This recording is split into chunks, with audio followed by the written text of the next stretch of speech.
Efendim Gaziantep'ten herkese selamlar. Kanalıma ve mutfağıma hoş geldiniz. Bugün yine güzel bir et tarifiyle karşınızdayım. Daha önce kanalımızda kuşbaşı yapmıştık. Gaziantep usulü kuzu etiyle hazırlamıştık. Onun ardından çok istek geldi. Dana eti nasıl yumuşatırız? Nasıl mangalda kuzu şiş yaparız? Yani dana kuşbaşı yaparız. Bununla ilgili bir video çeker misiniz demiştiniz. Biz de bugün güzel bir dana kuşbaşı hazırlayacağız. Buyurun hemen başlayalım. Dana kuşbaşı için kullanacağımız et, küçük bir dananın sırt kısmını kullanacağız. Yani kontrofilesini kullanacağız.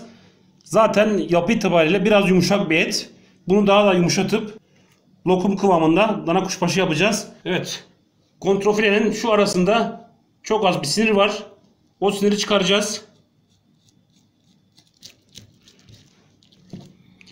Ben etimi 4 gün önce aldım. 4 gündür dolapta dinlendiriyorum. Bunun da çok faydası olacak. Bu şekilde sinirlerini aldım. Evet, gördüğünüz gibi zaten gayet yumuşamış. Çok büyük doğramayacağız. Dana etini çok büyük doğrarsak daha da çok sertleşecek pişince. O yüzden biraz küçük doğrayacağız.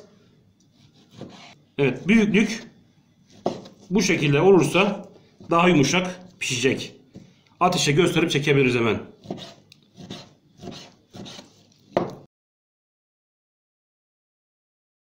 Etimizin hemen çoğunu doğradık. Buraya borcumu alacağım. Bunu süte yatıracağız. Şu kadar miktarını da çöp şişte güzel bir şiş hazırlayacağız. Bu etimizi daha küçük doğrayacağız. Evet, bunları da doğradık. Gördüğünüz gibi küçük küçük yaptık. Şu an iki çeşit doğradığımız et var. Bunu şu şekilde süte yatıracağız. Evet, bir su bardağı süt ekledim. Burada toplamda 1 kilo 100 gram dana etimiz vardı. Etimizi süte yatırdık. Burada böyle mışıl mışıl uyusun. Daha da yumuşak olacak. Çok yumuşak bir et yiyeceğiz. Bu hazır. Buna ne yapacağız? Sadece zeytinyağı. 1 yemek kaşığı zeytinyağını döktüm. Bu da bu şekilde zeytinyağında kalacak. Kuyruk yağlarını koyacağım.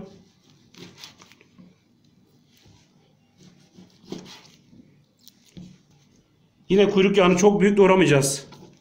Etten biraz daha küçük olacak ki çiğ kuyruk yağı mide bulantısı yapabilir. O yüzden çok büyük doğramıyoruz. Kuyruk yağlarını da iyi pişirmemiz gerekiyor.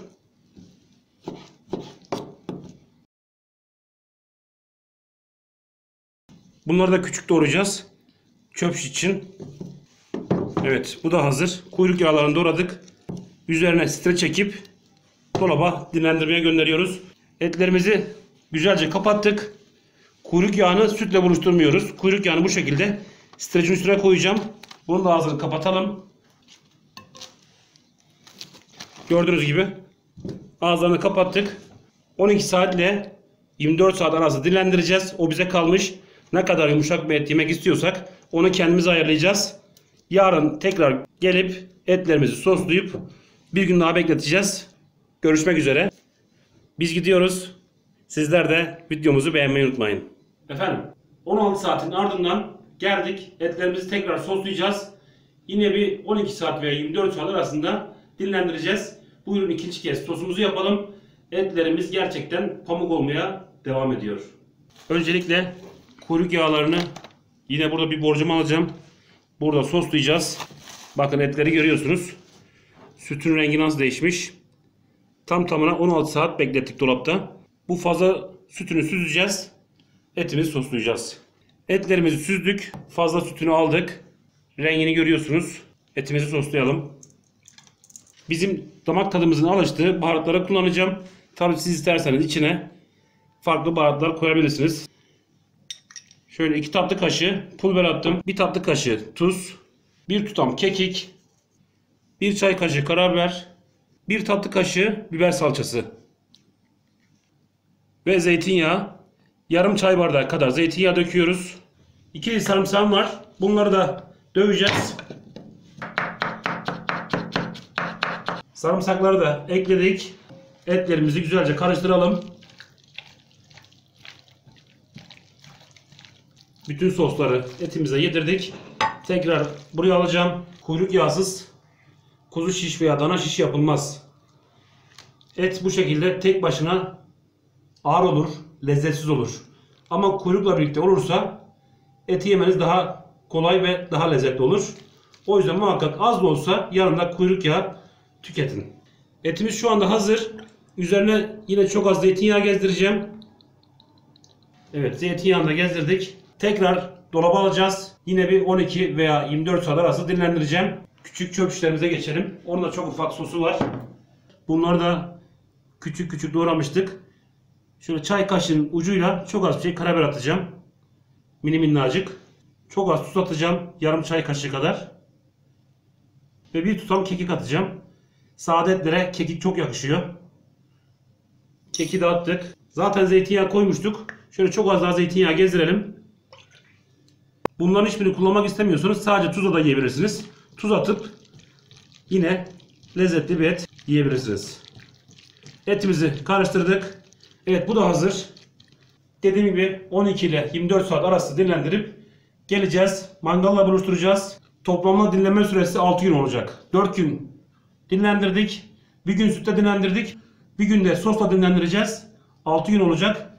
Pamuk gibi bir et olmaması imkansız. Görüşmek üzere. Efendim, etlerimizi tekrardan 16 saat dinlendirdik. Soslu bir şekilde beklettik. Gördüğünüz gibi etlerimiz hazır. Evet, bu da hazır.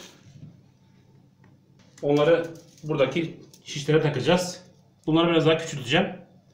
Bunları da ızgaranın üstüne yapacağız. Buyurun, etlerimizi takmaya başlayalım.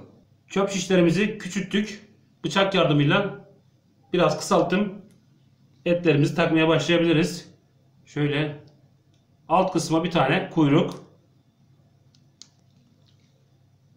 Et. Et. Et. Bir kuyruk, 3 et. Tekrar bir tane kuyruk saplıyorum.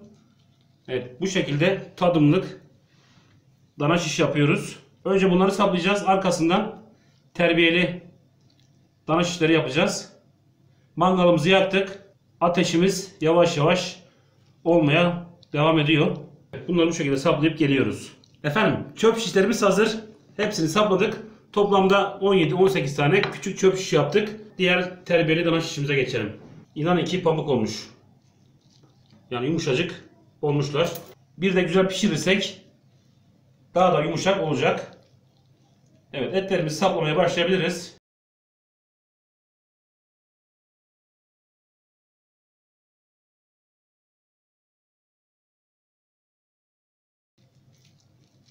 Üç et, bir yağ, 3 et, bir yağ, 2 tane et sapladım. Benim mangalın boyutları biraz büyük olduğu için büyük saplıyorum. Tabi siz kendi mangalınıza göre ayarlayabilirsiniz. Evet, bütün etleri bu şekilde hazırlayıp geleceğiz. Mangal da hazırsa mangala geçeceğiz. Etlerimizin hepsini şişlere taktık. Burada çok az kuyruk yağımız kaldı. Bunları da ayrı bir şiş yapacağım. Tabi siz sevmiyorsanız yapmayabilirsiniz. İnanın ki bu şekilde çok lezzetli olur. Bunları da ayrıca pişireceğim. Evet, bütün etlerimiz hazır. Mangalımız da hazır. Buyurun pişirmeye geçelim. Tabii ondan önce yanında salata, piyaz ne yapmak istiyorsak burada malzemelerimiz var. Her zamanki gibi yanında domates, biber pişireceğiz. Ateşimiz hazır. Öncelikle domates, biberleri pişireceğim. Ardından etleri pişirmeye geçebiliriz. Çok hızlı pişirmeyeceğiz. Etleri kurutmayacağız. Evet, etlerimizi attık. Çok az pişince çöp şişleri atacağım. Hafiften arada minik minik yerleyebiliriz. Etlerimizi çevirebiliriz. Izgaramızı hafiften yağladık. Çöp şişleri atabiliriz. Çöp şişleri de attık. Gördüğünüz gibi 10 kilo et kullanmadık. 1 kilo etle hem çöp şiş yaptık hem soslu terbiyeli dana şiş yaptık. Bu da bizim için yeterli. Zaten evde 6 kişiyiz. 6 kişiye hayda yeter. Evet, çöp şişlerimizi de çevirebiliriz. Evet, çöp şişlerimizi tekrar çevirelim. Etlerimiz hemen hemen hazır sayılır. Ekmeğimizi de çok az ısıtalım burada. Ondan sonra bütün kebaplarımızı çekeceğiz. Çöp şişler hazır. Bunları alalım. İçeride servis yapacağız. dana şişleri de çekiyoruz. İçeride servisini yapacağız. Etlerimizi getirdik. Artık sunumu hazırlayabiliriz. Tabaklarımız da hazır zaten. Çöp şişleri buraya alacağım. Buyurun. Buraya da dana şiş. 1 kilo etle 2 çeşit şiş yaptık. Buyurun bir bakalım yumuşak olmuş mu olmamış mı? Önce şundan bir tane bu şekilde götürmek istiyorum. Direkt böyle. Pamuk. Şöyle bir parça da bundan alacağım. Bir parça da kuyruk yağı. Efendim müsaadenizle. Bismillah. İnanın ki pamuk gibi olmuş. Etlerimiz yumuşacık lokum gibi olmuş.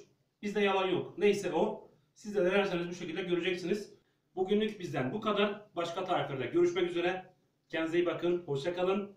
Kanalıma abone olmayı, yorum yapmayı, video hoşunuza giderse beğenmeyi unutmayın.